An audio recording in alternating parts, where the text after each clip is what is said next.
El espejo te conoce. Estaba sentada frente a mi computadora, como siempre a altas horas de la noche.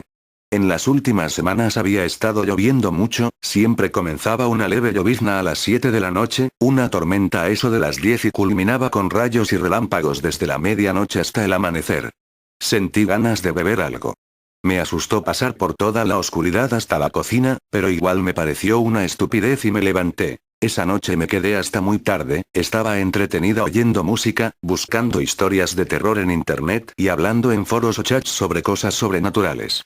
Dieron las 12, lo noté por el primer y estridente relámpago que iluminó por un segundo toda la habitación, seguido de inmediato con un trueno muy fuerte, que me espantó y cortó la electricidad de la casa. Le temía a la oscuridad debido a tantas historias de cosas que salen de esta, pero me tranquilicé diciéndome que la electricidad volvería pronto, y que lo mejor sería iluminar un poco el lugar para no asustarme tanto. Entendí que debía caminar a la cocina por velas y un encendedor, y en cuanto volviera la luz llamaría a mis padres para preguntarles a qué hora volverían de sus trabajos, pese a saber exactamente a qué hora regresarían. Fui a la cocina y me costó un poco encontrar el paquete de velas que guardábamos en alguno de los numerosos cajones, pero en cuanto ubiqué las velas y el encendedor las encendí lo más rápido que pude torpemente. Lo peor ya había pasado, pensé, aunque aún sentía un miedo terrible al ver una gran cantidad de oscuridad inundar la casa. Iría a la sala, me sentaría allí a leer a la luz de las velas hasta que volviera la electricidad, pero debía pasar frente al espejo. Supera tu miedo de una maldita vez, me grité mentalmente con enojo y a modo de regaño, como hacía a menudo. Me refería al espejo enorme que estaba entre la sala y la cocina. Me pareció en ese momento un terror inútil que era necesario superar. Siguiendo órdenes mías, me senté con nerviosismo frente al espejo y puse la vela casi tocando el helado vidrio. El calor de la vela empañó una pequeña parte del espejo, yo seguía sin prestar atención mientras leía con la tenue luz. No me fijé en el espejo, hasta que vi un extraño movimiento en él. Cuando miré casi me da un ataque cardíaco del miedo. En la parte empañada, alguien estaba escribiendo un mensaje, se veía al revés porque quien lo escribía debía estar al otro lado del cristal. Vi el dedo de alguien pegado a ese vidrio mientras escribía, pero veía el resto del espejo normal, reflejando la oscuridad. Me costó un poco leerlo. Conócete. Me quedé petrificada sin saber qué hacer. El mensaje no se quitaba y me ponía nerviosa. Decidí quitarlo yo misma pasando la mano, y luego me iría a la sala sin mirar atrás. En cuanto puse la mano contra el espejo, lo atravesó. No me reflejaba, reflejaba la habitación pero no a mí. Era como una puerta a otra habitación, como si no hubiera un vidrio. Tuve miedo, devolví mi brazo contra mi pecho. Tras unos momentos decidí volver a meter mi mano, y luego mi cuerpo. Era la misma habitación, era mi casa. Caminé con miedo, nada tenía sentido en cuanto a eso, pero la curiosidad era lo que movía mis extremidades. Al llegar a mi habitación, la habitación del otro lado del espejo, vi que había alguien en mi cama. Tomé fuerzas y encendí la luz, a pesar de que se suponía que se había ido la electricidad. Me asusté mucho cuando vi a la persona que estaba en esa cama levantarse de golpe y mirarme. Era igual a mí, me sentí más tranquila cuando vi que sus ojos demostraban tanta curiosidad como los míos. ¿Quién eres?, se apresuró a preguntar. Me llamo Natalia, repliqué, esperando su respuesta. Ella era igual a mí, era como verme al espejo, pero era una versión de mí que yo quería ser. Su piel era totalmente perfecta, sus ojos eran grises y no cafés como los míos. Ambas teníamos cabello de color café, pero el suyo era increíblemente hermoso, brillante y se veía impecablemente peinado a pesar de haber acabado de despertarse. Una versión totalmente perfecta de mí. Su alcoba era la que yo quería, cubierta de pósters de grupos como Nirvana o los Beatles, un enorme librero lleno de todos los libros que alguna vez quise y una mesa llena de discos de vinilo de mis grupos preferidos. También me llamo así, contestó con una sonrisa preciosa.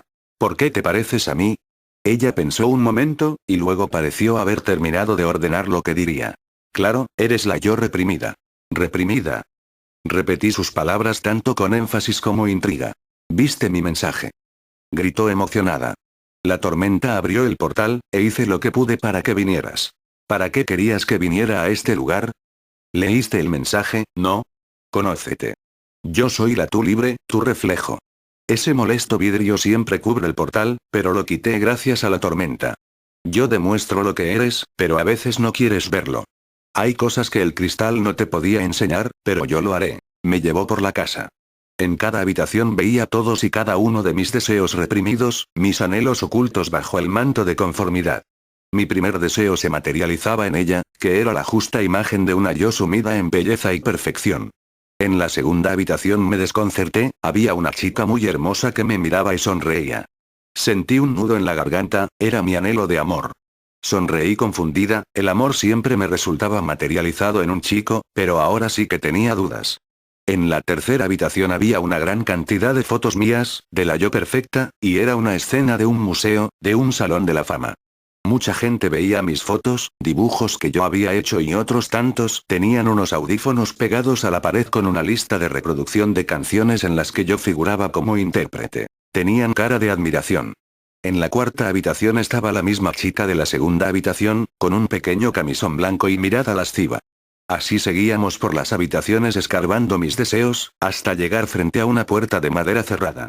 ¿Qué hay allí? Inquirí. Ya cumpliste tu anhelo de conocimiento, ¿no?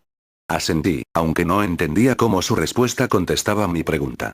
Aquí reposa tu más oscuro deseo, ¿estás segura de que quieres conocerlo? Claro que sí, ¿por qué no querrías saberlo? Insistí. ¿Por qué no querrías saberlo? Es algo verdaderamente oscuro, algo que no querría saber en tu lugar. Preferiría seguir dejando ese secreto tras la puerta. Quiero verlo, seguí insistiendo. Entra tú sola. No te acompañaré allí. Ella se fue, y me quedé sola frente a la gruesa puerta de madera. La abrí lentamente, no se veía mucho. Y lo vi. Era una habitación sin ventanas, muy diferente a lo que había visto antes. Cosas hermosas y deseos que simplemente me parecían maravillosos. En cambio esto era muy diferente. Una alcoba cerrada con piso de piedra oscuro, que estaba lleno de sangre. Había muchos cuerpos allí, algunos en el piso, otros atados a las paredes con cadenas o clavos. Había muchos instrumentos de tortura y gente mutilada o quemada, una pila de cuerpos quemándose, ojos en el piso, todo era horriblemente sangriento y sádico. Salí corriendo de la habitación y me apresuré a volver a la sala donde estaba el espejo. Salí y volví a mi casa, mi verdadera casa. No miré atrás, me apresuré a llegar a mi habitación.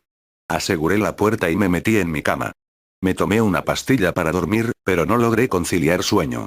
Las imágenes de la gente muerta y mutilada me perseguían. No deseo eso, pensé, jamás querría algo así.